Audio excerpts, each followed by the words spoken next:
Sudah, siap. Assalamualaikum warahmatullahi wabarakatuh. Alhamdulillah, wassalatu wassalamu ala rasulillah Sayyidina Muhammadin wa ala alihi wa sahbihi wabarakatuh. Yang berhormat Bapak Kepala Sekolah Sekolah Sampang, yang saya hormati TGP, Ibu Roda Perjana dan Ibu Rofika MK, serta teman-teman guru S3 yang berbahagia. Puji syukur kepada Allah Subhanahu dan rahmatnya sehingga kita bisa melaksanakan kegiatan pengembasan budaya positif yang akan ditilapkan oleh calon guru program di S3. Oleh karena itu disusun acara sebagai berikut. Yang pertama adalah pembukaan, yang kedua sambutan dari kepala sekolah, yang ketiga pemaparan secara umum oleh calon guru penggerak Ibu Jena dan Ibu Rofika. Terakhir adalah penutup. Bapak sekalian, mari kita kegiatan ini dengan pembacaan basmalah bersama-sama. Bismillahirrahmanirrahim. Selanjutnya kita akan mengikuti sambutan dari Bapak Kepala Sekolah. Kepada beliau silakan. Bismillahirrahmanirrahim. Assalamualaikum warahmatullahi wabarakatuh. Alhamdulillah, wassalatu wassalamu ala rasulillah wa ala alihi wa sahbihi wa yang saya hormati Ibu TGP Angkatan Umur, yaitu Ibu Roda Perjana dan Rofika, saya hormati, serta teman-teman guru sama dari sama. Pertama-tama mari kita memanjatkan puji syukur kepada Allah Subhanahu wa taala atas limpahan rahmat, taufik dan hidayah kepada kita pada saat ini sehingga kita bisa menyempatkan diri bisa melaksanakan kegiatan pengembasan budaya baik yang akan disampaikan oleh teman-teman dari TGP Angkatan Umur. Salawat dan salam semoga senantiasa tercurah kepada dunia kita Muhammad sallallahu alaihi wasallam.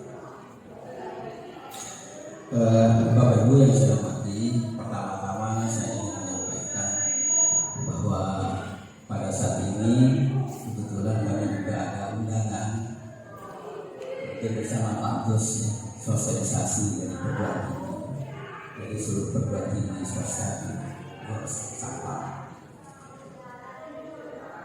Oleh karenanya maka kami mungkin nanti tidak bisa ikut secara keseluruhan, tidak bisa ikut terus, jadi mohon maaf karena ada undangan tersebut.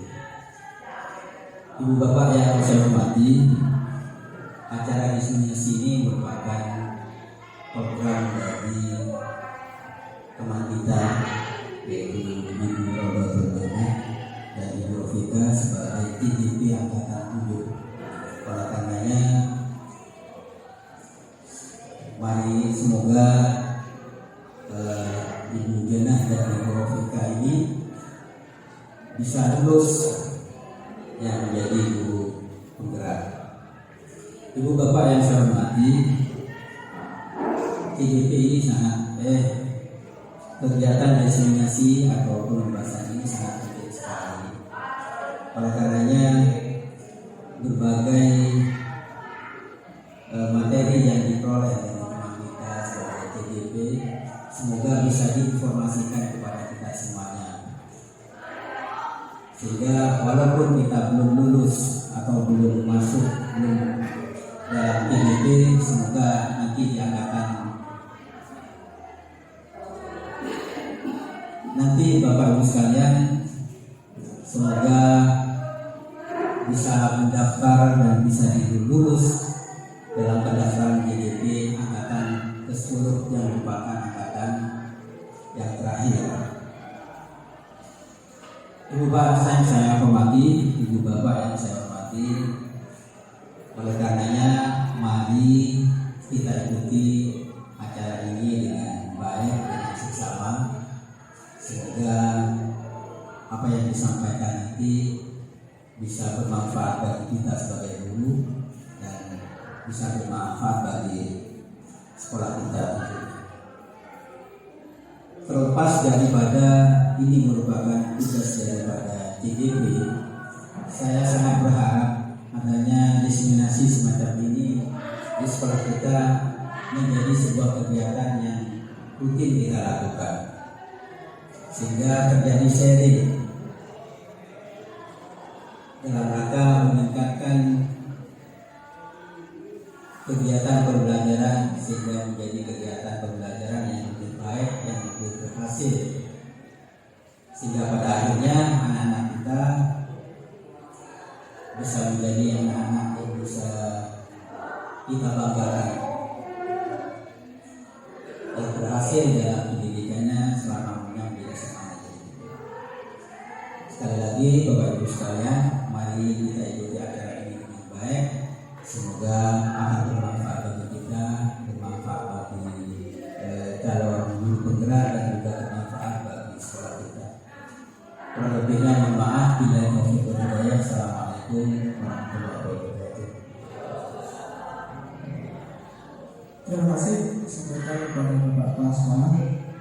Bapak Ibu sekalian, mohon untuk kegiatan ini, kegiatan pengemasan positif ini diikuti dengan sebaik-baiknya, bukan seolah-olah tapi benar-benar ya, karena begitu ini terlaksana dan terekam, nanti hasilnya akan dijadikan laporan oleh CGT Bujana dan MPK. Waktunya masing-masing minimal itu 45 menit. Seperti itu. Kalau ini tidak datang dengan beneran, nanti ulang lagi. Kasihan Bujana dan MPK. Itu yang pertama. Yang kedua, selain hal ini, nanti akan ada penjelasan tentang RPP berdiferensiasi dan juga akan dijelaskan kepada para sekalian. Disitulah kita belajar. Satu PP itu membawa 3 CGP sampai 5. Satu CGP itu akan membina atau mengajak menjelaskan kepada 5 guru yang ada di sekolah. Ini sudah ada yang dilakukan oleh Bujana dan juga Bujana. Ya, jadi 4 tanti atau 5 ke BPK, 9 lagi ke Bujana. Nanti akan memberikan penjelasan bagaimana cara menyusun RPP yang berdiferensiasi. Kemudian setelah itu ada satu lagi, itu namanya QCT. Nah, Bujana nanti akan dilatih dan BPK dilatih duluan oleh QC. Ya, kemudian setelah fasih, kemudian menjelaskan kepada teman-teman lain tentang kunci. Tujuannya apa? Agar siswa yang punya masalah belajar itu bisa diatasi dengan cara kunci, bukan fasilitasi atau bukan penyuluhan atau konsep, tapi kunci. Artinya anak bisa menemukan solusinya sendiri. Itu nanti di modul 2.3, 2.2 dan 2.3. Jadi teman-teman, ya, Bujana memang mengatakan kepada saya untuk memberikan penjelasan kepada teman-teman P3K dan DPT. Jadi biar sama-sama agar bermartabat. Ya, mohon maaf Bujana, Bu Vika, kita tidak bisa ini sampai selesai. Namun kita percaya bahwa kegiatan ini bisa terlaksana dengan baik. Begitu. Untuk selanjutnya, pembahasan brand positif ini akan dipandu secara estafet bergiliran antara Bujana dengan Bujika. Seperti itu ya Bujana, tidak ya? Baik, dari saya selanjutnya menyerahkan sepenuhnya waktu kepada Bujika. Nanti kita tolong kepada manusia menutup kegiatan sebagai penutup Bapak ya. Terima kasih. Assalamualaikum warahmatullahi wabarakatuh. Assalamualaikum warahmatullahi wabarakatuh. Terima kasih kepada Bapak Ibu atas kehadirannya di sini. presentasi saya tentang diseminasi budaya positif. Nah, di sini yang saya jelaskan di sini adalah arti dalam budaya. Nah, di dalam budaya ini adalah kata budaya merupakan bahasa yang berasal dari bahasa Sanskerta, yaitu budaya, yang merupakan bentuk jamak dari budi yang memiliki arti bunyi atau akar. Sedangkan dalam bahasa Inggris, budaya dikenal dengan kata kultur yang berasal dari bahasa kolore yang memiliki arti mengolah atau mengerjakan budaya yang merupakan pola atau jalan hidup yang terus berkembang oleh sekelompok orang dan diteruskan pada generasi berikutnya. Nah, budaya biasanya di sini kalau di Madura ini adalah kerapan sapi. Nah, dari benar ya, kerapan sapi orang Madura. Nah, di sini kalau kerapan sapi kan secara terus menerus setiap tahunnya pasti akan diadakan lomba. Udah, lanjut.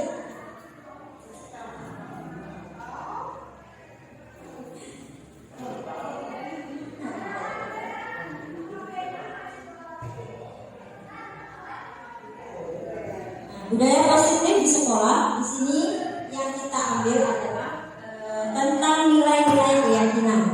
Nah, dari kebiasaan-kebiasaan di sekolah yang berpihak pada murid dapat berkembang menjadi pribadi yang kritis, penuh hormat dan bertanggung jawab. Nah, budaya positif yang kita ambil di dalam murid di sini adalah nilai-nilai karakter.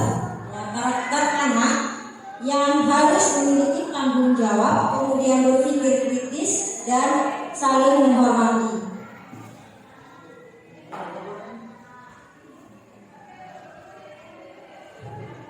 Kemudian yang kita pelajari pada hari ini tentang budaya positif yaitu ada 6 konsep budaya positif. Yang pertama adalah perubahan paradigma stimulus respon, lawan teori kontrol, kemudian arti disiplin dan 3 motivasi perilaku, kemudian keyakinan kelas, hukuman dan penghargaan. Dan yang keempat 5 posisi kontrol, kemudian kelima 5 kebutuhan dasar manusia, segitiga restriksi. Nah, di sini nanti saya akan menjelaskan dari 6 di situ yang 6 budaya positif. Nah, sebelum saya menjelaskan tentang konsep tadi, ini ada sebuah permainan ya Bapak Ibu ya. Anda tahu kepala tangan? Kepala tangan Anda. Nah, misalkan salah satu Anda kan di sini berdua. Saya minta contoh mungkin kita ke depan ya. Ke depan mungkin antara Pak Husein sama Pak Damar. Silakan.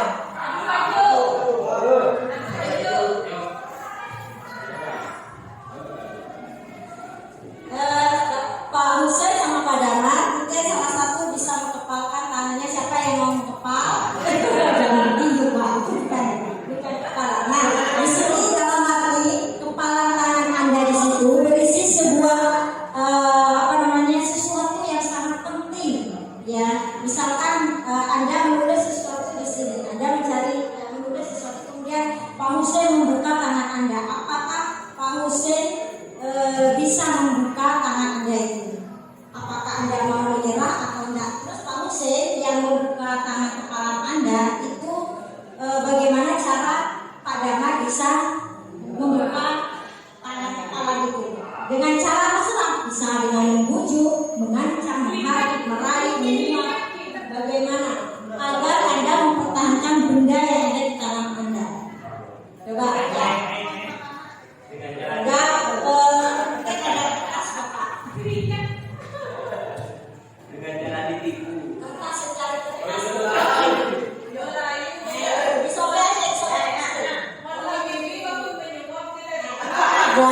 Tulisan yang mungkin Pak Husein tidak tahu. Anda mungkin misalkan di sini kata Pak, tolong dibuka apakah bisa Pak Husein membuka kepala tangan Anda. Ya, terus Pak Husein sebagai lawannya membuka. Bisa tidak membuka kepala dia? Bagaimana cara membuka kepala musuh Anda?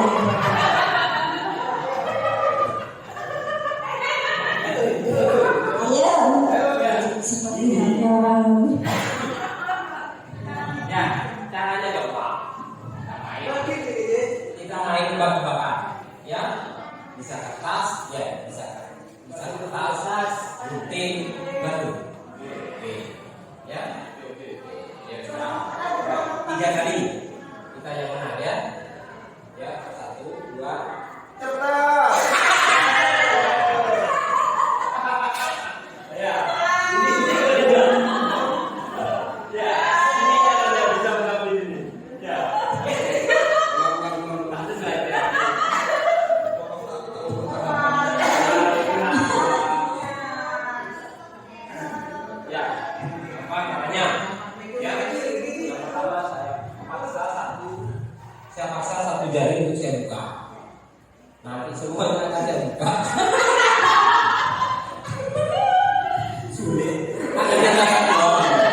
mempertahankan diri, mempertahankan. Oke, silakan dulu. Terima kasih Pak. Baik, ini teman Anda tadi kan mencoba sekuat tenaga, tetapi apa hasilnya? Di situ teman Anda mempertahankan kepala tadi karena tidak ingin apa yang kita miliki itu tidak ingin diambil, betul ya? Baik, lanjut. Nah, ini yang merupakan perubahan paradigma. Lanjut Pak. Nah, ini yang tadi yang perubahan paradigma di sini ada ada 4. Yang pertama adalah ilusi kontrol murid. Nah, ini sama aja dengan tadi. Kemudian ilusi bahwa semua penguatan positif efektif bermanfaat. Kemudian yang ketiga, ilusi bahwa kritik dan membuat orang merasa bersalah itu dapat menguatkan karakter. Kemudian ilusi bahwa orang dewasa ini memiliki hak untuk memaksa. Ini tadi yang sudah kita praktekkan. Lanjut. Nah, ini ya contohnya yang kita jelaskan, ilusi mengontrol murid. Nah, pada dasarnya kita tidak dapat memaksa murid untuk berbuat sesuatu jikalau murid tersebut memilih untuk tidak melakukannya. Walaupun tampaknya kita sedang mengontrol perilaku murid tersebut, hal ini karena murid tersebut sedang mengizinkan dirinya dikontrol. Nah, saat itu bentuk kontrol guru menjadi kebutuhan dasar yang teori kontrol menyatakan bahwa semua perilaku memiliki tujuan, bahkan terhadap perilaku yang tidak disukai. Kemudian ilusi bahwa semua penguatan positif efektif dan bermanfaat. Nah, penguatan positif atau rujukan ini adalah bentuk-bentuk kontrol segala usaha untuk mempengaruhi murid agar mengulangi suatu perilaku tertentu untuk mengontrol murid tersebut. Dalam jangka waktu tertentu, kemungkinan murid tersebut akan menyadari dan mencoba untuk menolak rujukan kita, atau bisa jadi murid tersebut menjadi tergantung pada pendapat sang guru untuk berusaha. Kemudian ilusi yang ketiga, di sini ilusi bahwa kritik dan membuat orang merasa bersalah itu dapat menguatkan karakter. Nah, menggunakan kritik dan rasa bersalah untuk mengontrol murid menuju pada identitas gagal. Mereka itu belajar untuk merasa buruk tentang diri mereka. Kemudian mereka itu mengembangkan dialog diri yang negatif. Kadang kala sulit bagi guru untuk mengidentifikasi bahwa mereka melakukan perilaku ini, karena seringkali guru cukup menggunakan untuk menyampaikan pesan negatif. Nah, pesan negatif bukan dalam artian kata-kata kotor ya, tetapi dalam artian yang lain. Lanjut. Ilusi bahwa yang terakhir ini, ilusi bahwa orang dewasa memiliki hak untuk memaksa. Banyak orang dewasa yang percaya bahwa mereka itu memiliki tanggung jawab untuk membuat murid-murid berbuat hal-hal tertentu. Apapun yang dilakukan itu dapat diterima selama ada sebuah kemajuan berdasarkan sebuah pengukuran kinerja. Pada saat itulah orang dewasa akan menyadari bahwa perilaku memaksa tidak efektif untuk waktu yang panjang, dan sebuah hubungan perusahaan akan terbentuk. Ini perubahan paradigma stimulus respon dan teori kontrol. Nah, siapa sih sesungguhnya yang memiliki kontrol? Nah, di sini stimulus respon, kalau kita mencoba mengubah orang itu agar berpandangan sama dengan kita, itu kalau saya stimulus respon saya. Tetapi menurut teori kontrol itu kita berusaha memahami pandangan orang lain tentang dunia. Kemudian stimulus respon perilaku buruk dilihat sebagai suatu kesalahan. Menurut teori, semua perilaku ini memiliki tujuan. Kemudian stimulus respon, orang lain bisa mengontrol saya, tapi menurut teori kontrol, hanya Anda yang bisa mengontrol diri Anda. Kemudian stimulus respon, saya bisa mengontrol orang lain, tapi teori kontrol Anda tidak bisa mengontrol orang lain. Dan stimulus respon, pemaksaan ada pada saat rujukan gagal. Teori kontrol, kolaborasi dan konsensus menciptakan pilihan-pilihan baru. Jadi kita harus mengadakan suatu kolaborasi agar terwujud budaya yang positif. Kemudian yang terakhir, stimulus respon, model kita berpikir kalah. Nah, seperti halnya tadi Pak Usen itu merasa dirinya kalah mungkin dan Pak Damar menang. Nah, tetapi menurut teori kontrol kita modelnya berpikir adalah menang sama-sama. Jadi sama-sama menang. Itu ya. Lanjut. Nah, ini disiplin positif yang kita pelajari di dalam teori kontrol atau teori pilihan Dr. William Glasser, di mana di sini ada 4. Anda tidak bisa mengambil orang lain, hanya Anda yang bisa mengontrol diri Anda. Nah, di sini adalah makna disiplin, belajar mengontrol diri dengan menggali potensi kita agar tercapai tujuan mulia, yaitu sesuatu yang menjadi seorang kita inginkan berdasarkan nilai-nilai yang kita hargai. Kemudian yang kedua tadi memiliki semua perilaku memiliki tujuan. Nah, semua perilaku memiliki tujuan. Di sini ada teori motivasi. Ada 3, 2 untuk menghindari hukuman, kemudian untuk mendapatkan imbalan. 1 dan 2 ini merupakan motivasi ekstrinsik yang kedua. Kemudian untuk menghargai dirinya sendiri. Ini termasuk motivasi intrinsik. Kemudian di dalam menghargai diri sendiri sini adalah nilai-nilai kebajikan universal dan keyakinan kelas. Kemudian yang ketiga, model berpikir menang-menang dan juga kolaborasi dan konsensus menciptakan pilihan-pilihan baru. Di sini ada 5 posisi kontrol. Nah, kita sebagai guru kita memiliki 5 posisi kontrol, di mana ada 1 penghukum, 2 pembuat rasa bersalah, 3 teman, 4 pemantau, dan 5 manajer. Ada segitiga restitusi, yaitu stabilitas identitas, validasi kebutuhan, kedua menanyakan.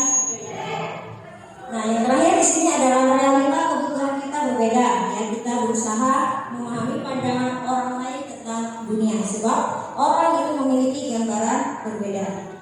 Nah, di sini gambaran yang berbeda di sini ada 5 kebutuhan dasar manusia, yaitu yang pertama adalah bertahan hidup, kemudian penguasaan, kasih sayang dan rasa diterima, kemudian kesenangan, dan yang terakhir adalah kebebasan.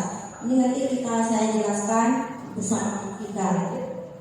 Nah, arti disiplin dan 3 motivasi perilaku manusia. Disiplin di sini berasal dari bahasa Latin, ya, disiplina, yang artinya belajar makna. Asal kata ini berkonotasi dengan disiplin dari murid-murid Socrates dan Plato. Disiplin diri membuat orang menggali potensinya menuju sebuah tujuan apa yang dia hargai. Dalam budaya kita, mana kata disiplin telah berubah menjadi suatu yang dilakukan seseorang pada orang lain untuk mendapatkan kepatuhan. Kecenderungan umum adalah menghubungkan kata disiplin dengan ketidaknyamanan, bukan apa yang kita hargai atau pencapaian suatu tujuan. Kemudian, ketika mendengar kata disiplin, apa yang terbayang di benak Anda? Apa yang terlintas di pikiran Anda? Kalau menurut kalian apa yang terpikir disiplin itu apa? Waktu, disiplin. Tetapi di sini kebanyakan orang akan menghubungkan kata disiplin dengan kata tertib, ya, tentang teratur dan kepatuhan kepada peraturan. Tetapi kata disiplin juga sering dihubungkan dengan hukuman. Biasanya anak-anak seperti itu. Kemudian padahal itu sebenarnya berbeda, karena belajar tentang disiplin positif tidak harus dengan memberikan hukuman. Justru itu adalah salah satu alternatif terakhir yang kalau perlu tidak digunakan sama sekali. Nah, dalam budaya kita, mana kata disiplin itu dimaknai menjadi sesuatu yang dilakukan seseorang pada orang lain untuk mendapatkan kepatuhan. Kita cenderung menghubungkan kata disiplin dengan ketidaknyamanan. Itu yang kita lakukan. Kemudian nilai-nilai kebajikan universal di sini. Nilai-nilai kebajikan adalah sifat-sifat positif manusia yang merupakan tujuan mulia yang ingin dicapai setiap individu. Nilai-nilai tersebut bersifat universal dan lintas bahasa, suku bangsa, agama maupun latar belakang. Setiap perilaku itu atau perbuatan memiliki suatu tujuan. Itu menurut William Glasser, ada teori kontrol. Kemudian yang kedua, dengan mengaitkan nilai-nilai kebajikan yang diyakini seseorang, maka motivasi implisitnya akan terbangun, sehingga menggerakkan motivasi dari dalam untuk dapat mencapai tujuan mulia yang diinginkan. Itu menurut Gianni Gusen pada tahun 98. Kemudian yang ketiga, nilai-nilai kebajikan yang ingin dicapai oleh setiap orang Indonesia kita kenal dengan profil pelajar Pancasila yang sudah kita terapkan pada di sekolah kita, yaitu beriman bertakwa kepada Tuhan Yang Maha Esa dan berakhlak mulia, kemudian mandiri, bernalar kritis, berkebinekaan global, bergotong royong dan kreatif. Nah, di sini teori motivasi, hukuman dan penghargaan. Teori motivasi. Teori motivasi perilaku manusia di sini ada tiga. Yang pertama adalah untuk menghindari ketidaknyamanan hukuman. Nah, ini termasuk motivasi eksternal. Sebuah pertanyaan akan ditanyakan apa yang akan terjadi apabila saya tidak melakukannya. Kemudian yang kedua, untuk mendapatkan imbalan dari orang lain. Nah, pertanyaan pasti apa yang akan saya dapatkan apabila saya melakukan. Kemudian untuk menghargai dirinya sendiri. Nah, pertanyaan, saya akan menjadi orang yang seperti apa bila saya melakukan. Itu adalah motivasi internal di dalam. Jadi tujuan disiplin positif di sini. Jadi saya akan menjadi seperti apa bila saya melakukan itu. Nah, ini untuk menghindari ketidaknyamanan atau hukuman di sini adalah tingkat terendah dari motivasi perilaku manusia. Biasanya orang yang motivasi perilakunya untuk menghindari hukuman atau ketidaknyamanan akan bertanya, apa yang akan terjadi apabila saya tidak melakukan? Sebenarnya mereka itu sedang menghindari permasalahan yang mungkin berpengaruh pada mereka secara fisik, psikologis maupun tidak terpenuhnya kebutuhan bila mereka tidak melakukan tindakan tersebut. Kemudian yang kedua, teori motivasi yang kedua adalah untuk mendapatkan imbalan atau penghargaan dari orang lain. Nah, satu tingkat di atas motivasi yang pertama ini. Di sini orang berperilaku untuk mendapatkan imbalan atau penghargaan dari orang lain. Orang dengan motivasi ini akan bertanya, apa yang akan saya dapatkan apabila saya melakukan. Mereka melakukan sebuah tindakan untuk mendapatkan pujian dari orang lain yang menurut dan mereka letakkan dalam dunia berkualitas. Mereka juga melakukan sesuatu untuk mendapatkan hadiah, pengakuan atau imbalan. Biasanya kalau kita menyuruh murid kerjakan, nanti saya dapat kasih 50. Nah, itu seperti itu. Kemudian yang ketiga, untuk menjadi orang yang mereka inginkan dan menghargai diri sendiri dengan nilai-nilai yang mereka percaya. Mereka melakukan sesuatu karena nilai-nilai yang mereka yakini dan hargai, dan mereka melakukannya karena mereka ingin menjadi orang yang melakukan nilai-nilai mereka yakini tersebut. Ini adalah motivasi yang akan membuat seorang disiplin positif, karena motivasi berperilaku bersifat internal bukan eksternal. Jadi pertanyaan pertama, apa yang saya lakukan agar bisa mencapai tujuan tersebut? Nah, di sini di dalam budaya positif, di situ ada keyakinan kelas, ya, hukuman dan penghargaan. Untuk terbentuknya budaya positif, yang pertama-tama perlu diciptakan dan disepakati keyakinan-keyakinan atau prinsip-prinsip dasar bersama di antara para warga kelas. Nah, keyakinan itu nilai-nilai kebajikan atau prinsip universal yang disepakati bersama secara universal. Lepas dari latar belakang suku, negara, bahasa maupun agama. Itu menurut Gosen. Suatu akan lebih memotivasi seseorang dari dalam ataupun memotivasi secara intrinsik. Hukuman bersifat tidak terencana atau tiba-tiba. Hukuman di sini bersifat satu arah dari pihak guru yang memberikan, atau murid hanya menerima suatu hukuman tanpa suatu diskusi atau pengarahan dari pihak guru, baik sebelum atau sesudahnya. Mungkin Bapak Ibu pernah menghukum anak? Pernah. Apa alasannya menghukum anak? Karena membuat kesalahan.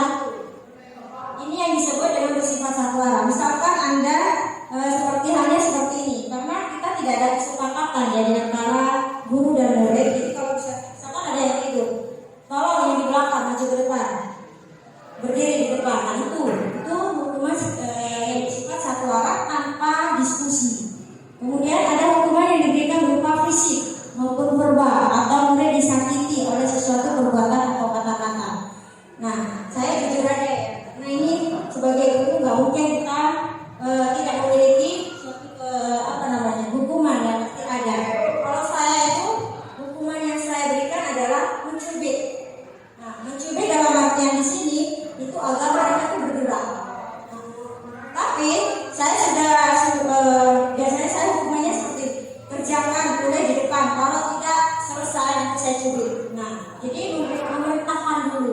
sebelum saya kadang kami udah semua terus sudah selesai belum Bu. Nah itu baru guru langsung melakukan langsung ya tanpa bagi ibu mereka mencubit. Tapi kalau saya enggak, hukumnya saya itu pemerintah dulu catat, kalau tidak catat saya cubit semua nanti. Nah itu jadi mereka tahu sebelumnya. Selama ini tidak pernah mengatakan kata-kata kotor.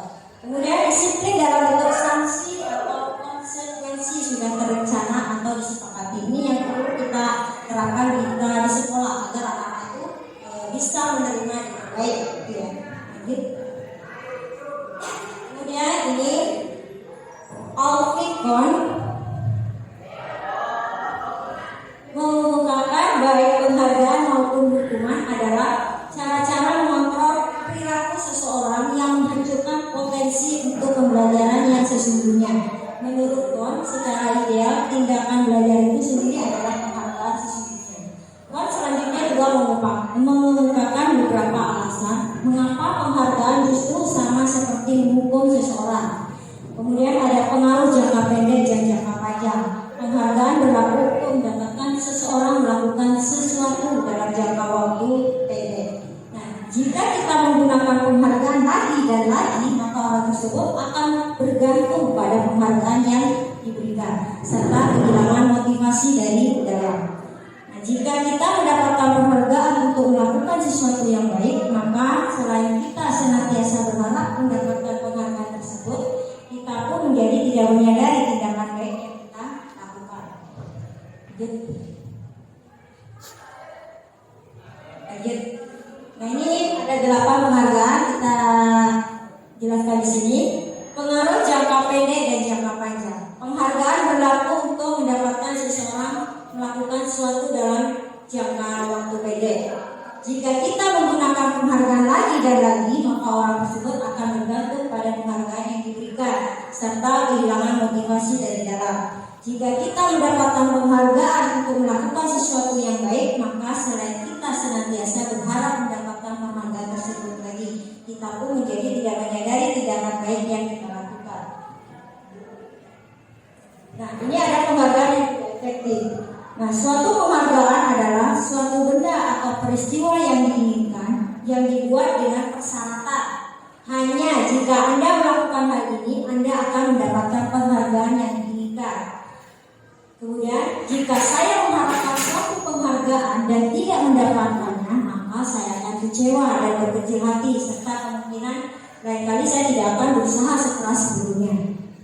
Kemudian, jika kita memberikan seseorang suatu penghargaan untuk melakukan sesuatu, maka kita harus terus-menerus memberikan penghargaan itu jika ingin orang tersebut meneruskan perilaku yang kita inginkan. Kemudian ada penghargaan yang tidak dibagi adalah orang yang berusaha berhenti merokok. Nah, orang yang berusaha diet, menguruskan badan, bila kita diberi penghargaan tidak akan berhasil. Ya kan, misalkan saya, Pak Habibie, Habibie saya kasih mobil asal dengan berhenti merokok. Mau enggak? Enggak mau karena sudah sudah kebiasaan dalam merokok. Bukan saya enggak hanya ini biasanya yang setiap hari merokok. Mau enggak? Misalkan saya ada mau kemudian mau aja katanya nanti kita mulai lagi. Nah itu kemudian ada penghargaan yang merusak hubungan. Di sini ketika seseorang diberikan penghargaan atau dipuji di depan orang banyak, maka orang lain akan merasa iri dan sebagian dari mereka akan menyukai orang yang diberikan penghargaan tersebut. Jadi seperti itu banyak teman-teman murid yang seperti itu. Kemudian jika seorang guru sering memberikan penghargaan kepada murid-muridnya, besar kemungkinan murid-muridnya termotivasi hanya untuk menyenangkan gurunya. Mereka tidak akan bersikap jujur kepada guru tersebut.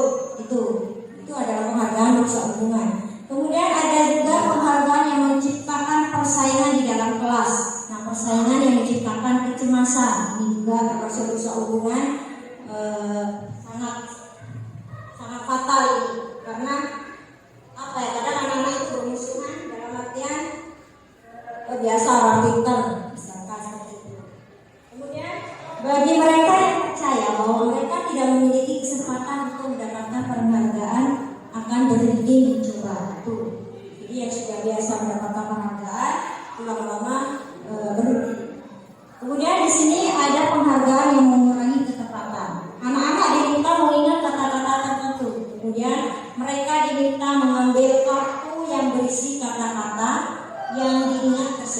setiap kali muncul ya.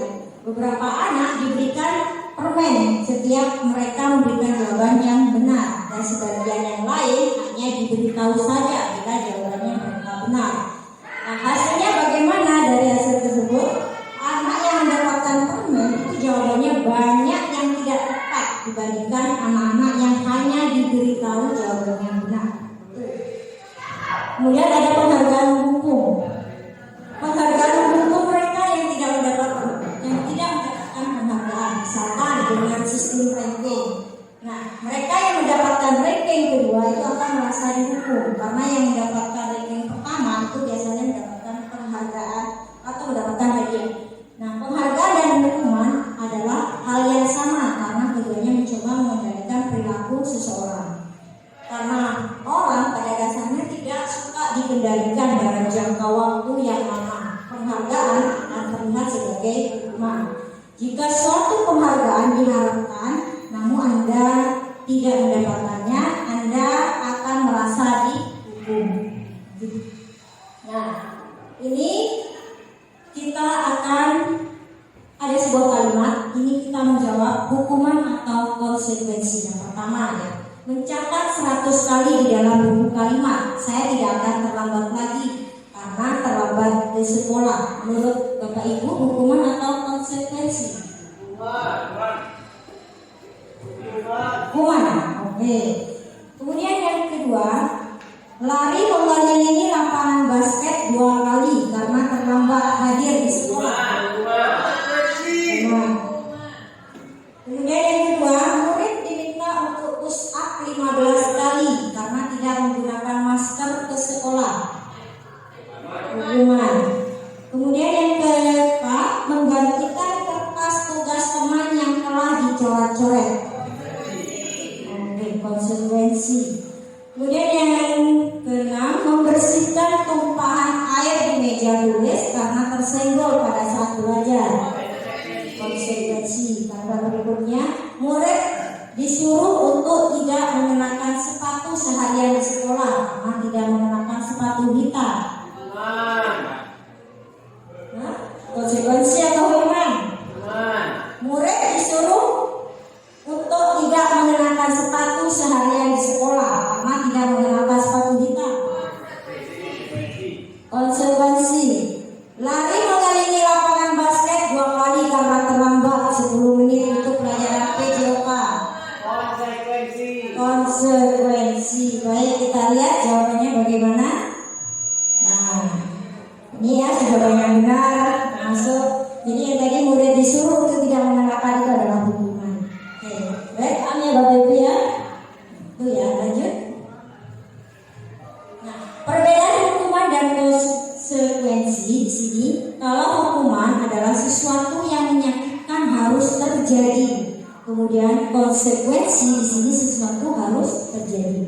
Kemudian membuat anak sakit, yaitu fisik maupun hati, itu jangka waktu yang lama. Ini termasuk hukuman. Konsekuensinya adalah membuat anak merasa tidak nyaman dalam jangka waktu pendek. Anak membenci kedisiplinan. Konsekuensinya anak menghargai disiplin. Hukuman paksaan. Konsekuensinya stimulus dan tanggapan. Kemudian ada hukuman mendorong anak menyakiti diri sendiri, tapi konsekuensi di sini adalah mendorong anak agar mudah menyesuaikan diri. Kemudian hukuman konsep diri yang buruk, tapi konsekuensi di sini adalah konsep diri yang baik. Kemudian hukuman anak belajar untuk menyembunyikan kesalahan, konsekuensinya anak belajar untuk mematuhi peraturan. Hukuman marah, rasa bersalah, dipermalukan, merasa tidak dihargai. Konsekuensinya di sini adalah kehilangan hak, dibuat tidak nyaman, diasingkan untuk sementara atau time out. Itu biasanya kita yang pernah mengasingkan diri itu menenangkan diri. Itu. Kemudian ini adalah keyakinan kelas. Nah, keyakinan kelas, mengapa keyakinan kelas? Mengapa tidak peraturan kelas saja? Mengapa kita memiliki peraturan harus menggunakan helm bila mengendarai kendaraan roda 2? Mengapa kita memiliki peraturan 3M, menggunakan masker, mencuci tangan dan menjaga jarak 1,5 meter itu? Mengapa kita memiliki peraturan harus data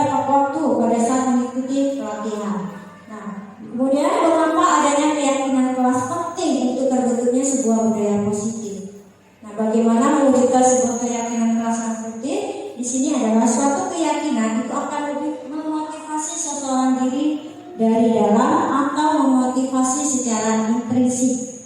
Nah, seseorang akan lebih tergerak dan bersemangat untuk menjalankan keyakinannya daripada hanya sekedar mengikuti serangkaian peraturan. Jadi anak-anak, kalau kita dengan mengadakan keyakinan kelas itu pasti akan termotivasi daripada peraturan. Banyak yang tidak mengindahkan peraturan. Seperti halnya contoh tadi di depan, bahwa sekolahnya kan maksudnya jam 7. Ya. Kemudian ada yang beneran, bukannya jam 7.15. Kalau terlambat, maksudnya dikasih waktu 7.15. Tetapi anak-anak itu merasa berangkat di rumah itu tetap jam 7.15. Karena maksudnya jam 7.15. Kemudian ada pembentukan keyakinan kelas di sini. Keyakinan kelas ini bersifat lebih abstrak daripada peraturan yang lebih rinci dan konkret. Keyakinan kelas itu berupa pernyataan-pernyataan universal. Kemudian pernyataan keyakinan kelas senantiasa dibuat dalam bentuk positif. Keyakinan kelas hendaknya tidak terlalu banyak sehingga mudah diingat dan dipahami oleh semua warga kelas. Kemudian keyakinan kelas sebaiknya sesuatu yang dapat diterapkan di lingkungan tersebut. Kemudian semua warga kelas hendaknya ikut berkontribusi dalam pembuatan keyakinan kelas lewat kegiatan curah pendapat. Kemudian bersedia meninjau kembali keyakinan kelas dari waktu ke waktu. Nah, prosedur dalam pembentukan keyakinan kelas di sini adalah pertama, mempersilahkan murid-murid di kelas untuk bercurah pendapat tentang peraturan yang perlu disepakati di kelas. Kemudian mencatat semua masukan-masukan pada murid di papan tulis atau di kertas besar, yang kertas ukuran poster atau karton itu. Kemudian di mana semua anggota kelas itu bisa melihat hasil curah pendapatnya. Kemudian yang ketiga, susunlah keyakinan kelas sesuai prosedur pembentukan keyakinan kelas. Gantilah kalimat-kalimat dalam bentuk negatif menjadi positif. Seperti contoh, kalau kita kalimat negatif seperti ini, jangan berlari di kelas koridor. Kemudian kalau kalimat positif, berjalanlah di kelas dengan atau di koridor atau berjalan dengan baik.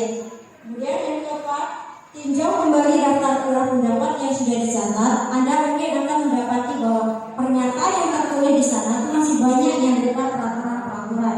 Selanjutnya, ajak murid-murid untuk menemukan nilai kebajikan atau keyakinan yang menjadi inti dan peraturan tersebut. Contoh misalkan, datanglah tepat waktu, dengarkan guru pada saat pembelajaran.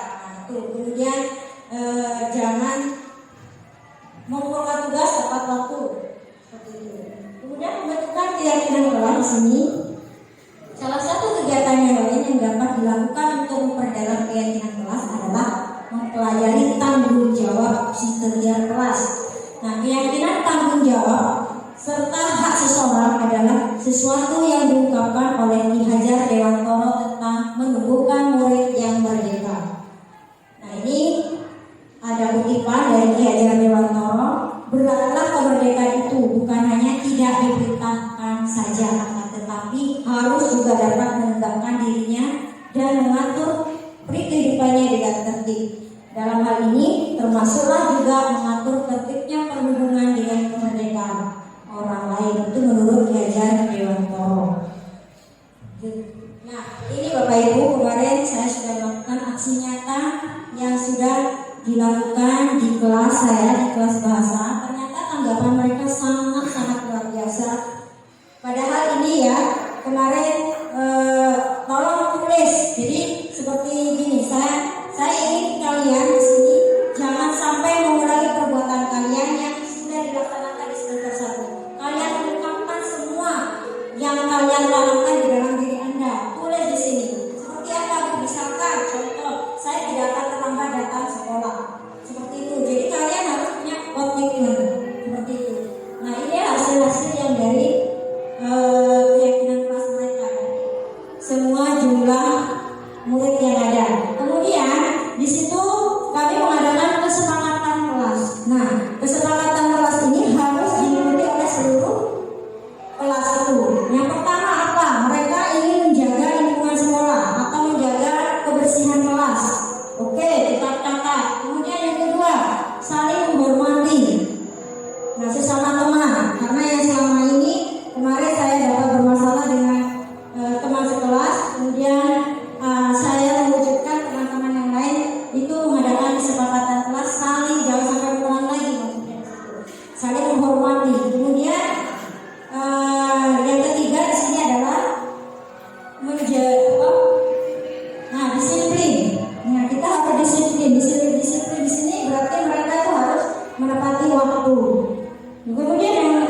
kesepakatannya di sini adalah mengerjakan tugas tepat waktu. Nah, itu yang sudah disepakati. Kemudian yang terakhir di sini adalah memakai atribut atau seragam sesuai dengan waktunya. Nah, yang kita sepakati di sini itu kita tempel di kelas agar mereka itu mengingat apa yang sudah diterapkan di situ. Jadi teman-teman mereka kemarin, Bu, ini ditempel di sini, iya. Benar, karena apa? Ini adalah mengingatkan kalian bahwa kalian sudah memiliki keyakinan kelas dan harus mempertanggungjawabkan apa yang sudah ditulis. Jadi kalau misalkan di sini salah satu contoh, jangan, saya tidak ingin mengulangi lagi itu. Nah, itu siapa? Karena di sini tidak menemukan siapa yang menulis. Saya tidak menyebutkan Bu dikasih nama, tidak usah. Karena kalau kita dikasih nama itu akan berpengaruh. Takutnya teman kalian misalkan ini punya Nur, kamu kalau katanya di sini ada bacaan, saya tidak ingin terlambat lagi. Ternyata kamu, nah seperti itu. Jadi takutnya ada yang saling menuduh seperti itu. Tidak usah pakai nama. Jadi tempel secara bebas, siapa saja pada tangan terserah. Tapi kalau bisa jangan pada tangan asli. Takutnya teman-teman tahu, oh ini tanda tangan ini. Tapi anak-anak kadang tidak tahu dari tulisannya kan biasanya seperti itu ya Bapak Ibu. Mungkin ada yang tidak lihat. Bagaimana dengan aksi budaya positif ini bisa kita terapkan di sekolah kita? Ya, oke, terima kasih ya Bapak Ibu. Nah, baik, untuk selanjutnya saya pasrahkan kepada Ibu Vika. Di sini ada budaya positif, 5 kebutuhan dasar manusia, kemudian posisi kontrol guru dan segitiga restitusi. Baik, kepada Ibu Vika untuk. Assalamualaikum warahmatullahi wabarakatuh. Selamat siang, sudah menjelang siang saya. Mohon maaf, saya dan Bu Raudatul Jannah mengucapkan terima kasih untuk Bapak dan Ibu yang sudah meluangkan waktunya untuk kami. Mohon maaf, kami di depan tidak untuk menggurui, tapi belajar berbagi Bapak Ibu. Melanjutkan dari Bu Raudatul Jannah, di sini ada 5 kebutuhan dasar manusia, kemudian 5 posisi kontrol guru dan segitiga restitusi. 5 kebutuhan dasar manusia. Yang pertama di sini ada kebutuhan bertahan hidup. Yang kedua, cinta dan kasih sayang. Yang ketiga, penguasaan, kebutuhan pengakuan atas kemampuan. Dan yang keempat, kebebasan, kebutuhan akan pilihan. Dan yang kelima, kesenangan. Di sini kebutuhan untuk merasa senang. Dari 5 kebutuhan dasar manusia ini ada studi kasus. Bu Ani, guru kelas 5 di SD Pelita Hati, sedang bingung menghadapi ulah salah satu murid di kelasnya. Agus, beberapa anak telah datang dan mengeluhkan Agus yang seringkali meminta bekal makan siang mereka dengan paksa. Jika Anda menghadapi situasi seperti Ibu Ani, apa yang akan Anda lakukan? Kemudian menurut Anda, kira-kira apa alasan Agus melakukan hal itu? Mungkin dari Bapak dan Ibu ada yang bisa membantu menjawab. Kebutuhan 5 kebutuhan dasar manusia dari studi kasus ini. Bu Eli.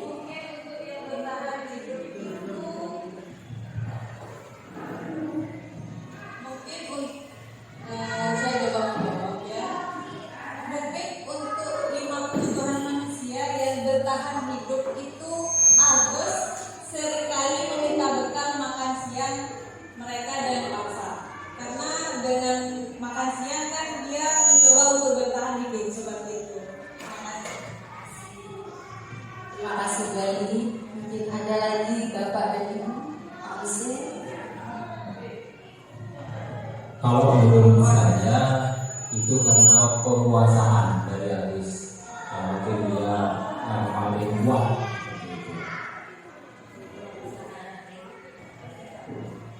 Dari Bu Eli tadi kebutuhan bertahanan hidup, dari Pak Hussein penguasaan, ya. Kemudian mungkin ada lagi dari Bapak Ibu, Bu Desi mungkin.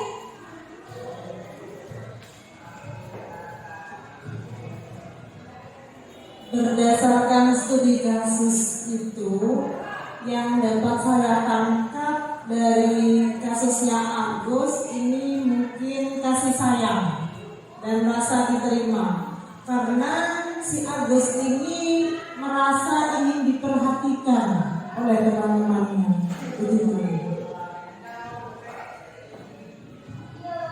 Oke, terima kasih Bu Desi. Jadi dari Bu Eli tadi kebutuhan bertahan hidup, dari Pak Hussein penguasaan, kemudian dari Bu Desi cinta dan kasih sayang.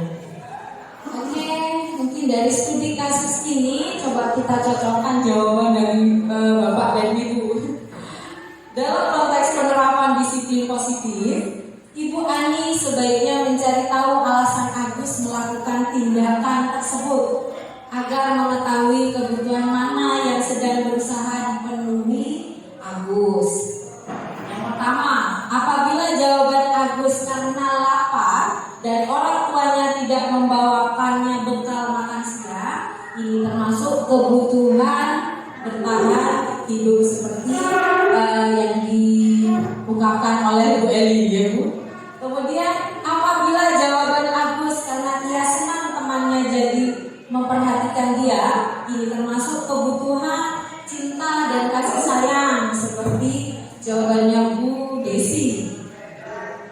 Kemudian apabila jawaban Agus adalah dia merasa hebat karena temannya jadi takut dan menuruti keinginannya, ini masuk kebutuhan penguasaan atau pengakuan atas kemampuan seperti jawaban dari Pak Hussein. Kemudian ada lagi, apabila jawaban Agus karena dia merasa bosan dengan bekal yang dibawakan ibunya karena selalu membawakan bekal yang sama, ini masuk kebutuhan kebebasan atau kebutuhan akan pilihan. Kemudian ada contoh jawaban lagi, Agus adalah anak iseng saja dan dia menikmati ekspresi wajah temannya yang kesal karena diambil makanannya. Ini masuk kebutuhan kesenangan.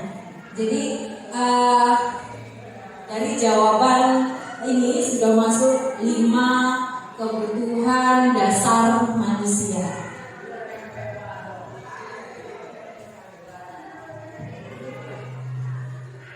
Kemudian kita masuk ke 5 posisi kontrol. Yang pertama di sini penghukum. Mungkin semua kita termasuk saya jadi penghukum dan penghukum banget katanya. Kemudian yang kedua, membuat orang merasa bersalah.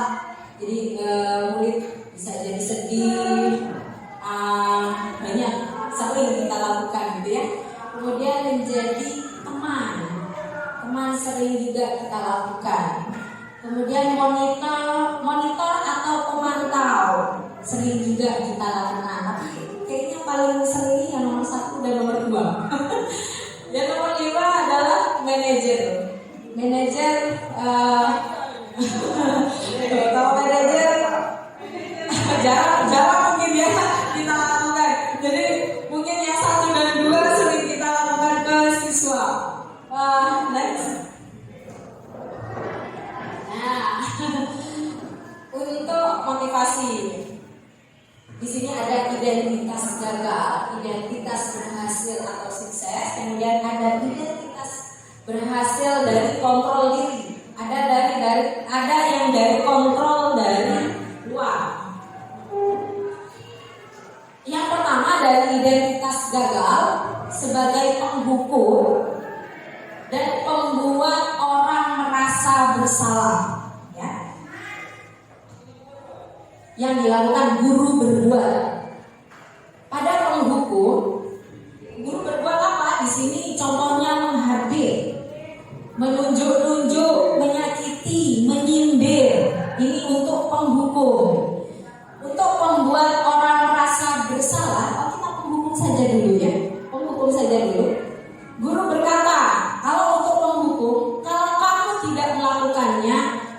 ya.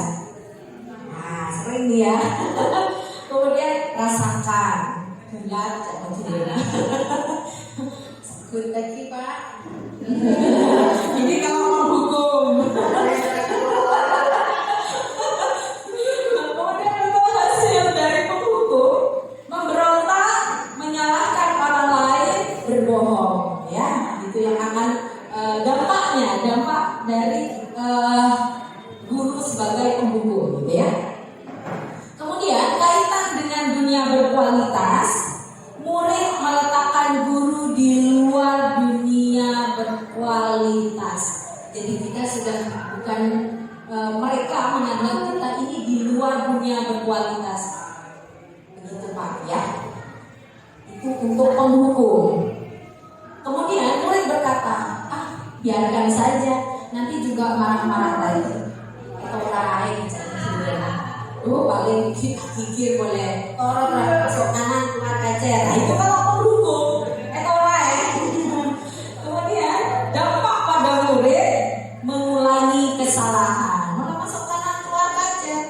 Akhirnya mengulangi kesalahan.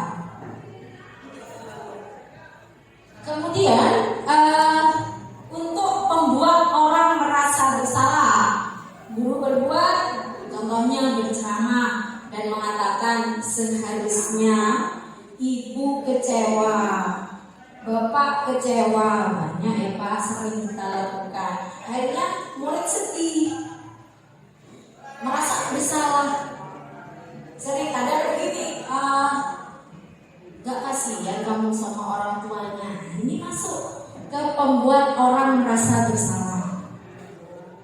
Kemudian guru berkata, kamu seharusnya, kamu sudah tahu ibu lelah sekali. Mengatakannya ibu stres. Sering ya. Aku juga karena aku karena ya ibu resah. Ini masuk membuat orang merasa bersalah.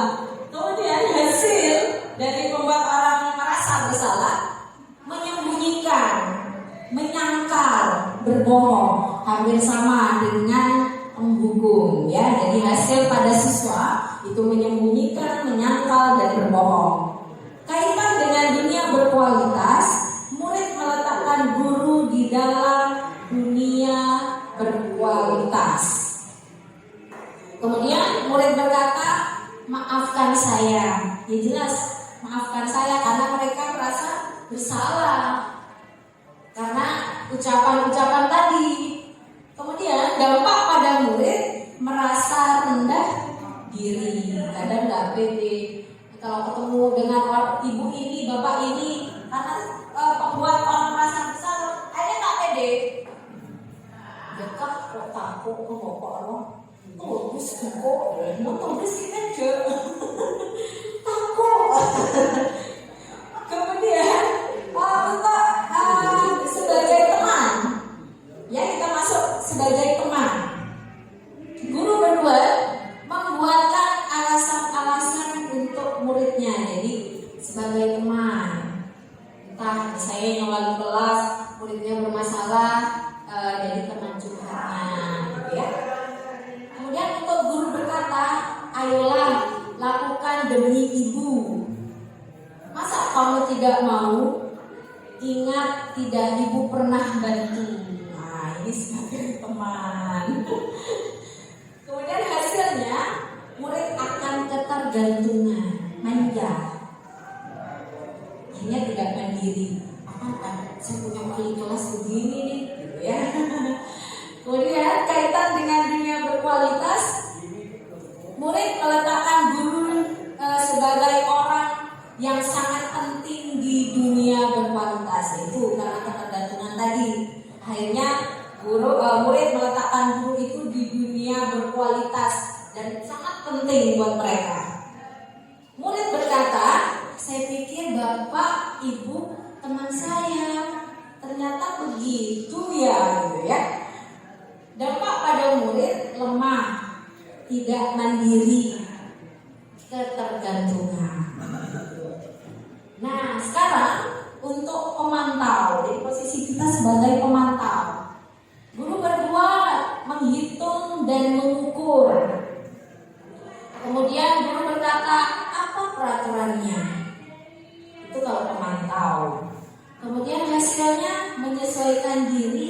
bila bila diawasi. Jadi kalau sudah kita tidak mengawasi mereka, sama gitu. Terserah saya ya, toh ibu nggak ada, toh bapak nggak ada. Itu kalau pemantau, mintanya dipantau terus, gitu ya. Kemudian kaitan dengan dunia berkualitas, murid meletakkan guru, peraturan dan hukum di dunia berkualitas. Murid berkata, berapa banyak bintang yang saya harus peroleh? Berapa halaman yang harus saya tulis? Itu kalau pemantau. Dampak pada murid menitik beratkan pada sanksi atau hadiah untuk dirinya. Jadi sebenarnya kita memberi reward sama siswa, menurut kita itu baik, gitu ya. Tapi setelah tahu ternyata reward itu tidak baik, Pak, untuk siswa. Kemudian kita ada di posisi manajer. Ini posisi paling bagus sebenarnya. Guru berbuat mengajukan pertanyaan-pertanyaan. Jadi kalau siswa salah, kita jangan langsung ngejudge gitu ya. Oh, kamu itu salah, kok boleh begini, gak boleh. Jadi manajer dulu, kenapa sih nak? Gitu ya. Kemudian guru berkata, apa yang kita yakin, apa yang bisa kau kerjakan untuk memperbaiki masalah ini. Jadi mengembalikan masalah itu ke diri siswa. Kalau kamu berbuat salah seperti itu, kamu bisa apa? Kamu memperbaikinya seperti apa? Nah, seperti itu kalau manajer, Pak. Kemudian hasil menguatkan pribadi. Menguatkan pribadi contohnya mungkin mereka lebih percaya diri, lebih mandiri, gitu ya, Pak ya. Kemudian kaitan dengan dunia berkualitas, murid meletakkan dirinya sebagai individu yang positif dalam dunia berkualitas. Murid berkata, bagaimana caranya saya bisa memperbaiki keadaan? Jadi mengembalikan masalah itu ke diri siswa. Jadi mereka yang membuat kesalahan, ya kita kembalikan lagi. Gimana caranya kamu memperbaiki masalah itu, gitu ya? Dampak pada murid mengevaluasi diri, bagaimana cara memperbaiki diri. Oke, next. Yang berikutnya adalah segitiga restitusi.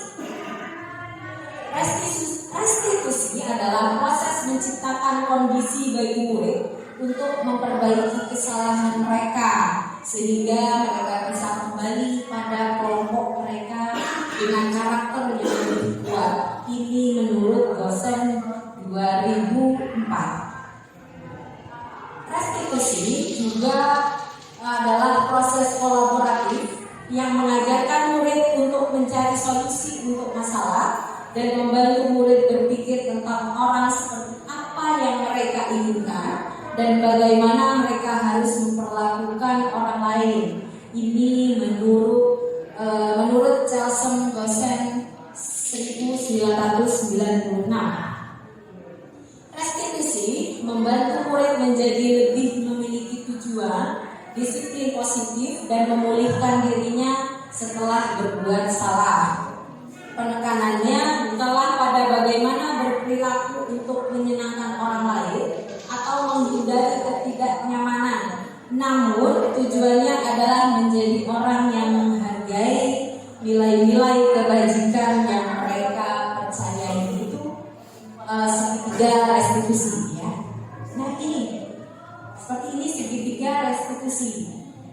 Dalam segitiga restitusi di sini ada validasi kebutuhan, kemudian menanyakan keyakinan, kemudian menstabilkan identitas.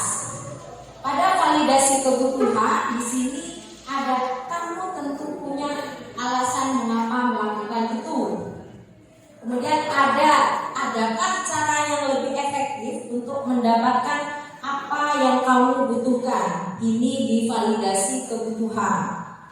Pada menanyakan keyakinan, di sini ada nilai-nilai apa yang telah kita sepakati.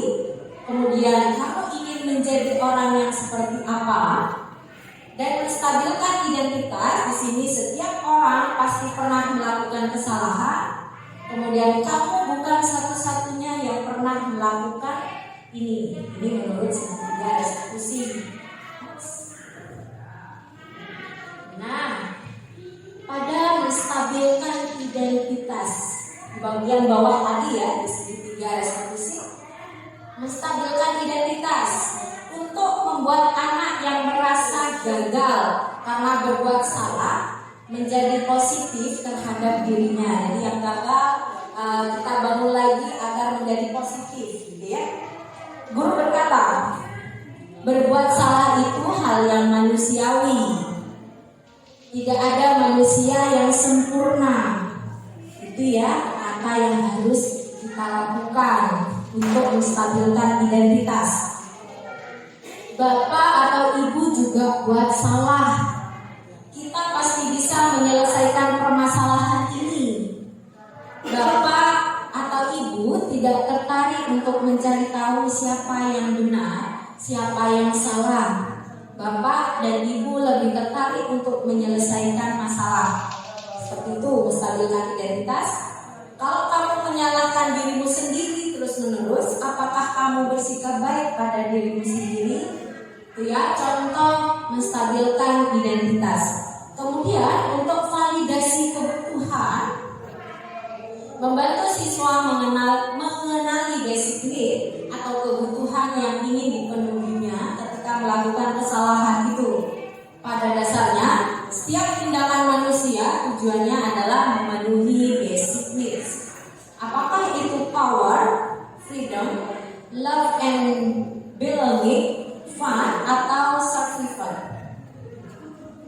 Contohnya di sini guru berkata, kamu bisa saja kan melakukan hal yang lebih buruk, tapi kamu tidak melakukannya kan? Ya, untuk validasi kebutuhan. Kamu pasti punya alasan mengapa melakukannya. Apa yang penting bagi kamu? Kamu boleh tetap berusaha menjaga sikap itu, tapi tambahkan sikap yang lain, yang baru. Maka kamu belajar cara lain untuk mendapat yang kamu butuhkan tanpa harus memukul. Apakah kamu bisa melakukan dengan lebih baik besok lagi? Itu untuk validasi kebutuhan. Nah, untuk menanyakan keyakinan, anak melihat kesalahannya dihubungkan dengan norma sosial dan nilai-nilai yang mendasari manusia berinteraksi dengan orang lain. Contoh, guru berkata, apa nilai yang kita percaya di kelas atau sekolah kita? Nilai-nilai universal apa yang telah kita sepakati? Kelas yang ideal itu seperti apa sih? Kamu ingin jadi anak seperti apa? Apa yang kamu rasakan ketika kamu melakukan itu? Kamu menjadi orang yang seperti apa? Itu menanyakan keyakinan.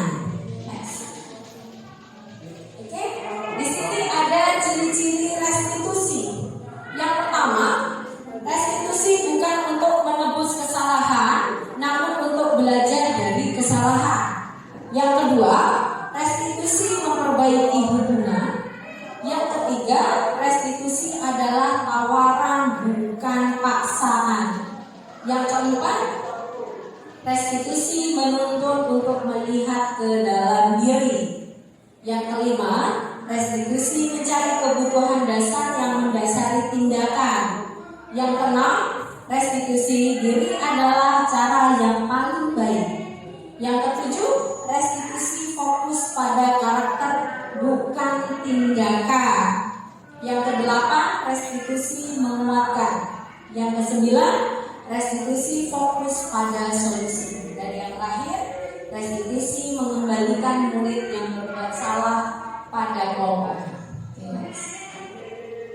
Ini beberapa contoh aksi nyata budaya positif di sekolah kita, SMA Negeri 3 Sampang.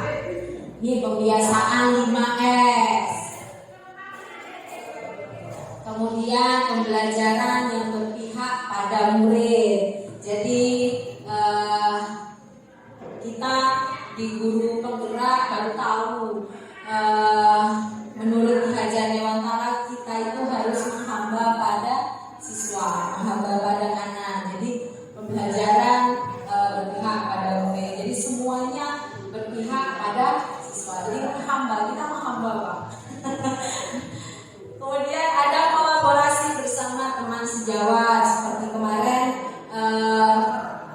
proyek implementasi kurikulum merdeka, ya.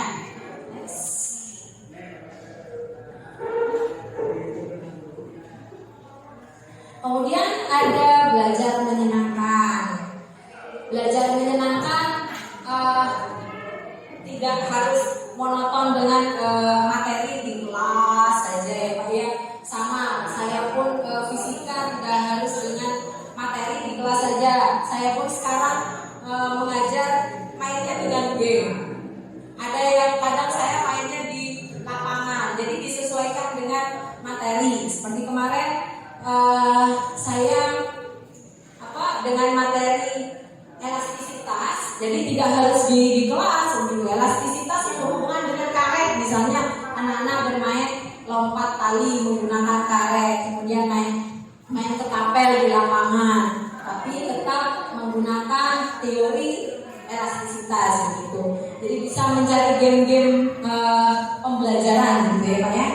Kemudian ada pengimbasan, seperti hari ini kita melakukan pengimbasan. Next.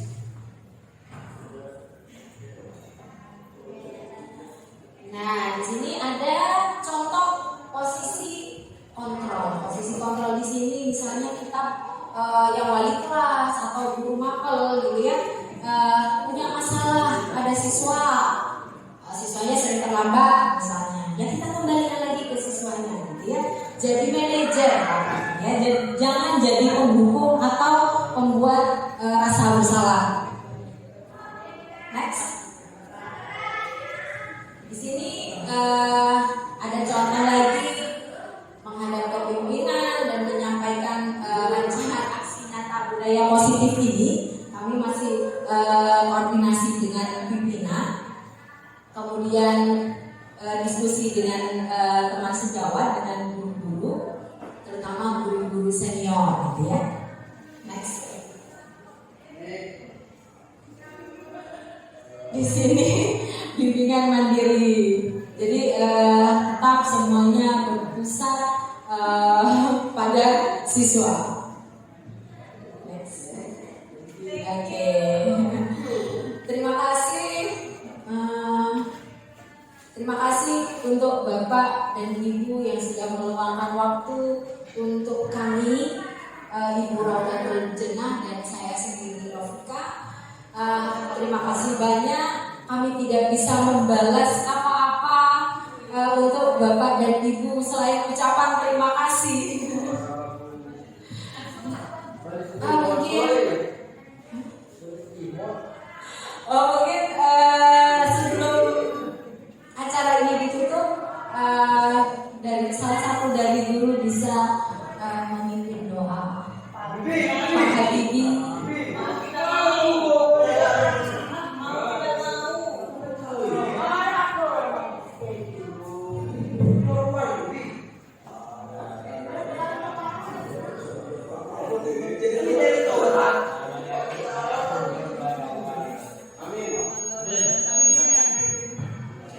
Bismillahirrahmanirrahim.